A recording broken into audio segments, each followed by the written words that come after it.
지금 이 시각 일산 킨텍스에서 국민의당의 전당대회가 열리고 있습니다. 당대표가 선출되면 2등부터 다 5등까지 4명이 최고위원을 맡게 됩니다. 네, 오늘 전당대회 의미 등을 짚어보도록 하겠습니다. 허성우 국가디자인연구소 이사장, 김가록 계명대 교수 나오셨습니다. 어서 오십시오. 안녕하세요. 네, 당초 5시에 발표가 날 거라고 했는데 지금 보니까 장병환 선거관리위원장이 이제 발표를 막 시작하고 있는 것 같습니다. 일단은 박지원 후보가 대세론을 형성한 가운데 나머지 4명 후보가 대립을 이루고 있는 모습인데요. 일단 박지원 의원이 가장 유력하다 이렇게 좀 볼 수 있을까요? 어떻게 좀 예상하고 계십니까? 일단 결론적으로 말씀드리면 박지원 후보가 아마 당선 가장 유력할 거고요. 예. 이번 국민의당의 사실 전당대회 관전 포인트는 박지원 원내대표 후보가 당선되느냐가 아닙니다. 2등이 누구냐. 네. 이번 관전 포인트 국민의당의 그 전당대회 관전 포인트는 2등이 누구냐.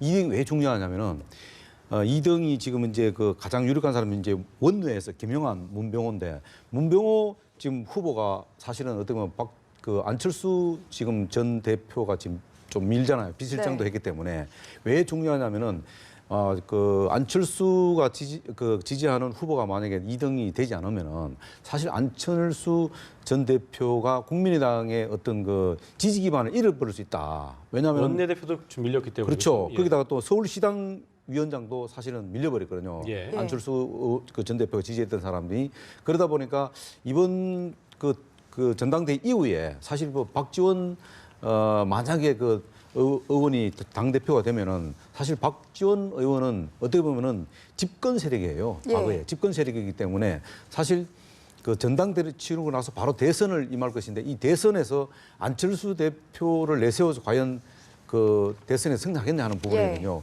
그렇기 때문에 그 박지원 원내대표는 워낙 노예하기 때문에 아마 그 지는 게임은 안 할 것입니다. 그렇게 예. 되면은 국민의당 구도 자체가 바뀔 가능성이 있다. 그렇기 때문에 네. 2등이 누구냐가 굉장히 중요하다. 그렇게 보고 있습니다. 네, 곧 이 신임 당대표로 누가 선출될지 그리고 말씀하신 2위부터 5위까지 누가 차지할지 결정이 될 전망인데요. 일산 킨텍스 현장 연결해서 지금 어떤 발표가 이루어지고 있는지 들어보시도록 하겠습니다. 보시죠. 김병훈 후보가 672표, 득표율 20.06%, 기호 2번 김지환 후보 1,353표, 득표율 40.39%, 기호 3번 김정환 후보 1,325표, 득표율 39.55%. 이로써 국민의당 전국 청년위원장에 기호 2번 김지환 후보가 당선되었음을 선포합니다. 김지환 후보님 축하드립니다. 함께 경쟁하신 김병훈 후보님, 김정환 후보님께도 큰 위로를 드립니다. 네, 이제 2017년 대선 승리의 출정식을 지휘할 우리 5명의 오총사 발표를 하겠습니다. 긴장되시죠? 네, 첫째, 대표 당원들의 현장 투표 결과입니다.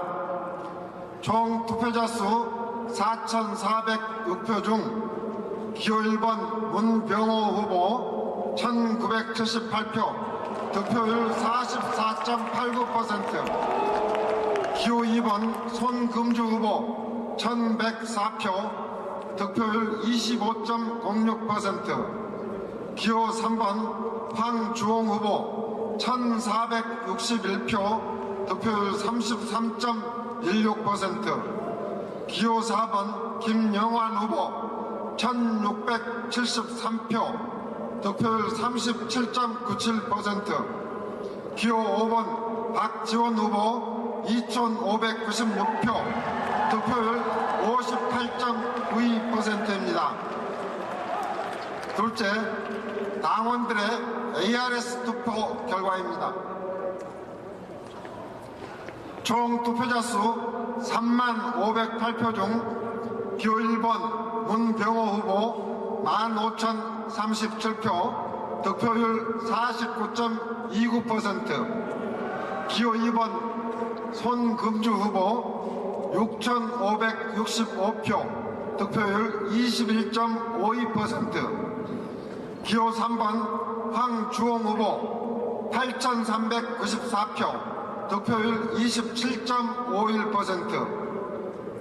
기호 4번 김영환 후보 11,742표, 득표율 38.49%. 기호 5번 박지원 후보 19,278표, 득표율 63.19%.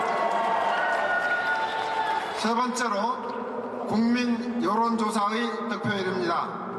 기호 1번 문병호 후보 59.69%, 기호 2번 손금주 후보 17.62%, 기호 3번 황주홍 후보 21.9%, 기호 4번 김영환 후보 43.5%, 기호 5번 박지원 후보 57.29%. 자, 네 번째로 현장 투표와 ARS 투표 그리고 여론조사를 총합산한 최종 득표율을 말씀드리겠습니다. 기호 1번 문병호 후보 50.93%, 기호 2번 손금주 후보 21.1%, 기호 3번 황주홍 후보 26.96%, 기호 4번 김영환 후보 39.44%, 기호 5번 박지원 후보 61.58%. 네, 이제 당 대표 및 최고위원 당선자를 발표하겠습니다. 국민의당 당 대표로 기호 5번 박지원 후보가 당선되었음을 선포합니다.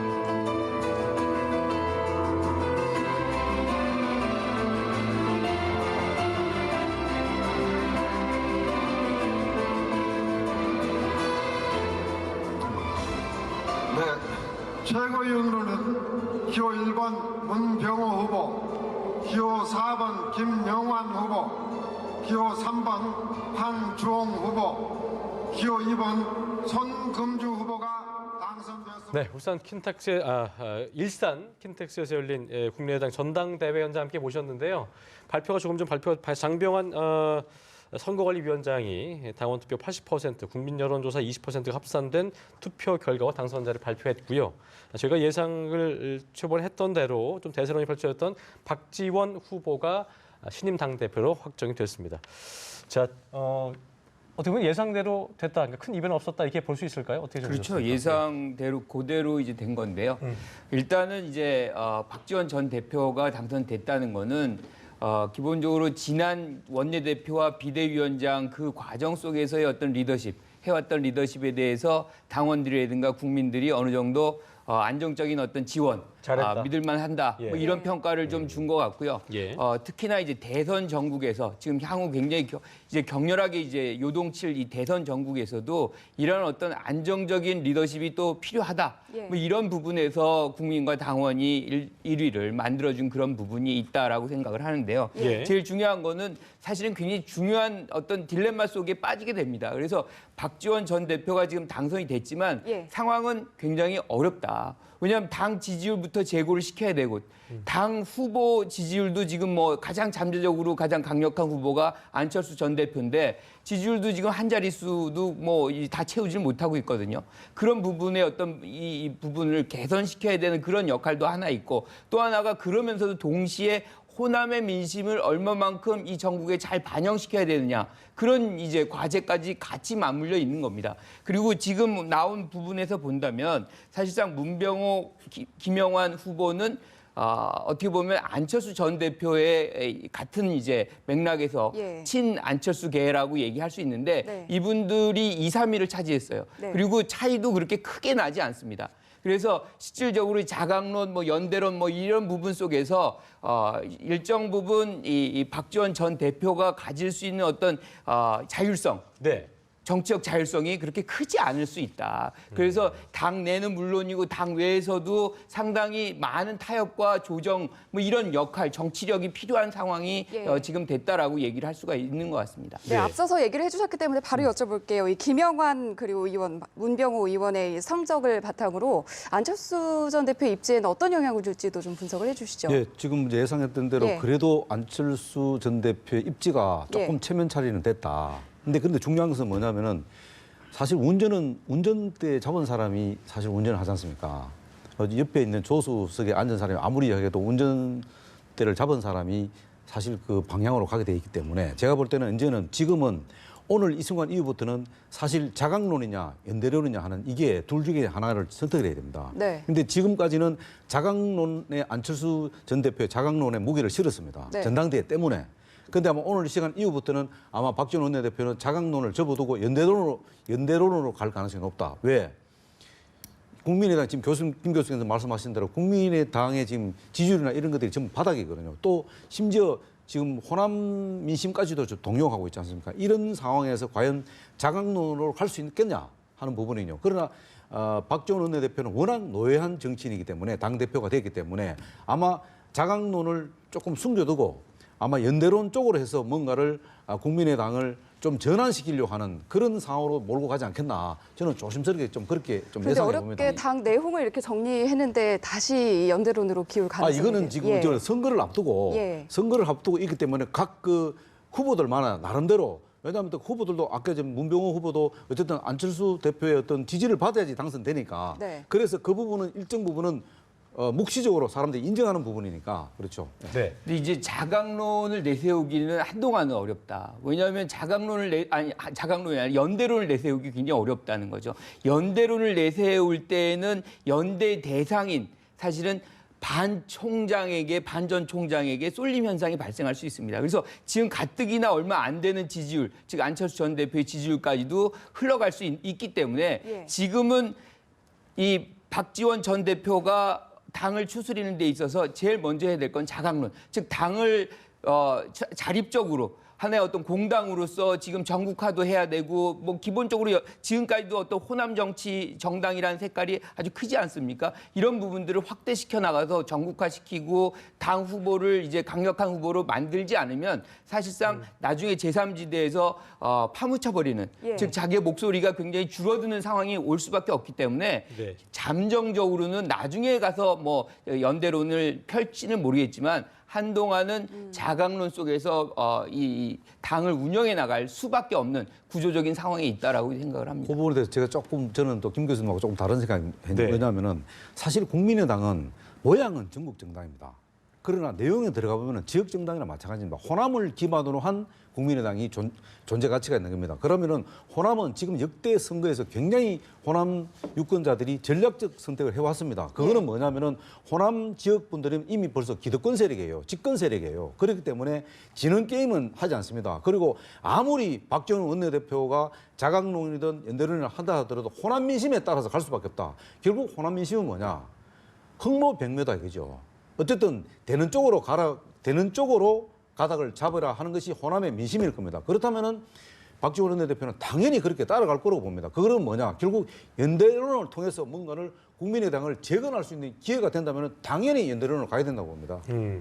제가 기본적으로 좀 그 질문을 좀 다시 처음부터 들여다볼게. 지금 저희가 화면상으로 봤을 때는 이제 그 박지원 신임 대표가 당선 소감 발표하고 있는 것 같은데요.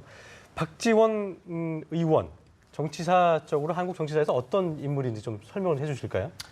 뭐 박지원 의원은 사실상 DJ와 떨어질래야 떨어질 수 없는 그런 인물인 것이죠. 즉 김대중 전 대표가 미국에 계시는 동안에 그쪽에서의 어떤 지원, 뭐 협력 관계 이런 것을 이제 하나의 인연으로 해서 한국 정치 무대에 이제 들어오신 분이고 예. 그 과정 속에서 사실상 김대중 정부에서 아주 중요한 역할들을 거의 다 했다. 거기 뭐 핵심으로서 이제 정치를 무대를 했는데 그 이후에 이제 사실상 참여정부 들어서면서 이 여권 지금의 이제 민주당과의 어떤 갈등 관계가 조성이 되고 네. 다시 또 협력했다가 다시 또 지금 요번에 이제 국민의당으로 떨어져 나오는 그런 장면들이 벌어지고 있는데 어쨌든 민주당의 어떤 핵심 즉 DJ계를 뭐를 잇는 아주 중요한 하나의 어떤 야권에서의 중요한 인물이다는 것은 분명하고요. 그런 측면에서 아까 말씀하신 부분에서 자강론과 연대론만 있는 게 아니거든요. 지금 호남 민심이 어떻게 가느냐. 호남 민심이 실질적으로 정권 교체로 흐를 경우에는 네. 사실상 박지원 전 대표도 이 부분에서 연대론만을 고집하기 굉장히 어렵다는 겁니다. 이럴 경우에는 민주당과의 공동정부론도 들어설 수 있다는 거죠. 그래서 카드가 지금 세 개가 아닙니다. 자강론, 연대론 이 두 개만이 아니고 즉 여기다가 민주당과의 공동정부론까지 끄집어내서 바라봐야 되는. 왜냐하면 우리가 지금 앵커께서 말씀하신 대로 박지원 전 대표는 야권 계보를 타고났어요. 그러니까 쭉 이어져 온 그런 관계 속에 있기 때문에 민주당과의 어떤 고리 여전히 살아 있습니다. 그래서 공동정부론도 충분히 고려할 하나의 어떤 선택으로 생각을 할 수 있다라고 생각을 합니다. 네. 저 또 조금 우리 김 교수는 네, 다른 짧게 게 더 붙여주시죠. 예. 지금 그 교수님께서 말씀하신 자꾸 그 연대론에 대해서는 자꾸 부정적으로 보시는 게 제가 말하는 엄격히 말하면은 앞에 수사가 하나 빠진 거예요. 야권 연대를 해야지 사실 맞거든요. 근데 저 박지원 원내대표는 야권 연대라는 표현을 쓰지 않았어요. 그냥 연대론을 했습니다. 왜? 기본적으로 문재인 대표가 있는 민주당하고는 연대를 안 하겠다는 뜻이에요. 만약에 그게 가능하다면 야권 연대라고 부르셨어야 되겠죠. 근데 야권이라는 표현을 뺐다는 것은 뭔가 지금 반기문 총장이나 제3지대하고 뭔가를 논의하겠다는 그런 복선이 깔려 있다. 예. 거기에 안철수 대표가 거기에 동의하느냐 안 하느냐는 이거는 정치적인 수싸움이에요. 그러나 그 박지원 원내대표는 그 DJ 정부 때부터 오랫동안 이 정치를 해왔기 때문에 나름대로 굉장히 수싸움에서는 박지원 원내대표를 압도합니다. 그렇기 때문에 그 협상 과정에서 아마 박지원 원내대표가 안철수 원내대표를 협상장을 끌어내서 뭔가 박지원 원내대표가 그리는 그 구도로 만들 가능성이 높다. 그러면은 안철수 원내대표도 살고 국민의당이 살 수 있는 방법이 뭐냐 하는 것은 아마 박지원 원내대표가 그 안을 갖고 있을 겁니다. 호남 민심을 택했고 또 그만큼 중요하기 때문에 박지원 대표가 됐다는 것에 또 의미가 있다 볼 수 있을 텐데요. 최근에 여론조사를 봤더니 이제 그 호남 내에서는 문재인 대표 전 대표가 반기문 전 총장보다 꽤 앞서는 것으로 나타났는데 박지원 신임 대표가 선출됨으로써 이 구도에 또 어떤 변화가 좀 생길지도 좀 저희가 예상을 해봐야 될 것 같거든요. 그러니까 지금은 어떤 형태로든 대선 국면입니다. 네네. 그러니까 당 대표는 박지원 전 대표가 이제 됐지만 이 국면에서 가장 중요한 변수는 안철수 전 대표가 얼마만큼의 지지율을 유지하느냐인데 사실상 반 전 총장이 귀국을 하면서 예. 상당 부분 양강 구도로 이제 축소가 되고 있어요. 예. 즉 정권 교체를 희구하는 어떤 호남 민심이라든가 다른 어떤 야권 희구 세력들은 정권 교체를 매개로 해서 지금 문 전 대표에게 결집되는 그런 양상이 나타납니다. 그래서 이제 이재명 성남시장의 표가 상당 부분 줄어들어요. 이 표도 사실상 문 전 대표로 가고 있는 것이거든요. 그래서 이 부분은 결국에는 정권 교체를 희구하는 호남 민심이 어떻게 많이 이제 발현이 되느냐. 그 부분을 그러면 박지원 대표가 신임 대표가 그걸 무시하고 갈 수 있느냐. 왜냐하면 차기 총선이 또 있고 이 당을 유지하기 위해서는 예. 국민의당은 기반은 어차피 호남이기 때문에 그 부분 즉 상당 부분 이 문 전 대표의 지지율이 호남에서의 지지율이 어느 정도로 유지되게 되느냐. 그런데 최근에 40%를 돌파했어요. 그러니까 이런 부분들을 사실상 무시하기 어려운 측면이 있기 때문에 선택의 여지가 크지 않다라고 봅니다. 예. 네, 지금 두 대권 주자의 경쟁, 프레임 경쟁도 지금 본격화하고 있는 모습인데 일단 문재인 전 대표 같은 경우는 정권 교체 그리고 반 전 총장은 정치 교체를 내세우고 있거든요. 이 프레임 각각의 프레임에 대해서 어떤 생각을 갖고 계신지도 설명해 주시죠. 기본적으로 예. 그러니까 문재인 대표나 또 반기문 전 사무총장 같은 경우는 구도는 잘 잡았다고 봐요. 예. 두 후보가 공통점을 갖고 있다면 두 후보가 똑같은 생각을 하고 있다면 딱 한 가지예요. 양강 구도로 갈 수 있다. 예. 양강 구도가 돼야 된다. 왜냐하면 그 한쪽이 안개 속에 있으면 굉장히 불안하거든요. 근데 양쪽 다 확실하게 선수가 후보가 딱 정해지면은 아주 게임하기 굉장히 수월해요. 자, 그러면 그 게임 속에서 어떤 구도로 갈 건지 하는 부분인데요. 문재인 대표는 사실 어떻게 보면 정권 교체라는 카드를 꺼냈지 않습니까? 정권 교체를 카드를 꺼냈다는 건 뭐냐면은 이 지금 반기문 사무총장을 이명박 박근혜 정부의 연장이다 이렇게 지금 구도로 갈 가능성이 높다. 그렇게 몰고 갈 거예요 반드시. 그러나 반기문 사무총장 입장에서 볼 때는 사실 정치 교체라는 게 뭐냐면 기득권 세력을 없앤다는 뜻이에요. 그거는 뭐냐? 결국은 그 반기문 사무총장은 예. 그 프레임을 사실 어떻게 보면은 그 낡은 정치로 문재인 후보를 지정을 하는 거예요. 그래서 그 낡은 정치를 정리하기 위해서는 기득권을 내려놔야 된다. 네. 그리고 기득권 세력들을 없애야 된다. 그래서 그 프레임으로 갈 수밖에 없던 상황이에요. 그러다 보면은 결국은 반기문 사무총장은 문재인 전 대표를 쉽게 말하면 낡은 정치 구도로 몰아넣을 거예요. 그래서 그것을 정치 교체로 바꾸겠다는 뜻이거든요. 네. 그러다 보면 그 구도, 그 프레임은 아마 앞으로 계속 지속될 가능성이 높다 이렇게 네. 보는 거죠. 자, 끝으로 반 전 총장이 이제 정치 교체라는 프레임을 들고 나오면서 정치 교체 중심에 이제 본인이 있겠다는 어떤 의미를 보인 거라고 할 수 있을 텐데요. 그렇다면 그 정치 교체를 위해서 본인이 중심에 서기 위해서 누구와 손을 잡아야 되느냐 이거는 뭐 이전부터 계속 관심이 끌어왔지만 교수님께서는 어떻게 좀 보고 계세요? 지금 뭐 어떤 형태로든 본인을 진보적 보수주의로 규정을 합니다. 이거는 그런데 통합을 강조하죠. 네. 사실은 뭐 이거는 보수주의로만은 해서는 승산이 별로 없다는 거거든요. 네. 그러니까 결국에는 제3지대를 통해서 국민의당 등 중도 영역까지 확대하지 않으면 안 된다는 그런 부분이기 때문에 창당이라든가 일종의 본인의 어떤 구심체를 형성한 다음에 그다음에 이제 새누리당에서 일부가 탈당을 하고 네. 그 동력으로 예컨대 바른정당, 그다음에 국민의당 그리고 뭐 손학규 전 대표, 김종인 전 대표 등등 개헌을 매개로 해서 제3지대에서의 어떤 후보로서 등극해보겠다. 뭐 이것이 하나의 어떤 흘러가는 로드맵인 것 같아요. 네. 그런데 중요한 거는 이 과정이 그렇게 순탄치만은 않을 것이다. 왜냐하면 여기에 참여하는 사람들이 다 이해관계가 다르고 예. 지향하는 바가 굉장히 다릅니다. 그래서 이것을 누가 어떤 권위로 묶어내고 성사시키느냐 사실상 쉽지가 않은 얘기죠. 근데 여기서 이제 중요한 부분은 기본적으로 이제 반 전 총장이 얘기하는 정치 교체라는 것 예. 자체가 이제 정권 교체에 대해서 이 대항하는 프레임으로 구성하는 것인데 프레임이라는 것이 국민들이 얼마만큼 그 정치적 주장을 통해서 정치를 바라보냐 그 부분인데 얼마만큼 설득력이 있느냐는 것이죠. 근데 정치 교체라는 것 자체가 상당히 애매모호한 부분이 있고 추상적인 부분이 있습니다. 그리고 실현 가능성이 얼마나 있느냐. 이거는 완전히 뭐 기존의 정치 세력을 대체해야 되는데 기존의 정치 세력을 대체하고서 누구하고 정치를 할 수 있느냐. 예. 그리고 지금 주변에 있는 사람들도 보면은 대부분 MB계라든가 뭐 JP계라든가 기존의 사람들하고 같이 하고 있기 때문에 상당히 모호성이 있다는 그런 측면이 있는 것이죠. 네. 제가 그 프레임 짧게 한 말씀. 짧게 한 말씀 드리면요. 지금은 프레임 이야기할 단계는 아니다. 물론 사회적에서 이제 뭐 그걸 지적해 주셨지만은 예. 지금은 사실 대한민국 미래가 굉장히 불안전하잖아요. 예. 이게 대한민국 현 준서거든요. 지금은 각 후보마다 이 대한민국의 불안한 대한민국의 미래를 어떻게 책임질 것인가. 내가 왜 대통령 후보가 돼야 되고 대통령 후보가 됐을 때 이 대한민국의 미래를 어떻게 책임질 건가. 여기를 어떻게 이것을 어떻게 해결할 수 있는가. 여기에 초점을 맞춰야지 되지. 그다음 프레임은 그다음 문제가 아니겠냐. 저는 그렇게 예. 생각합니다. 네, 알겠습니다. 오늘 국민의당 전대 결과부터 대권 주자들의 움직임까지 짚어봤습니다. 여기까지 듣겠습니다. 고맙습니다. 고맙습니다.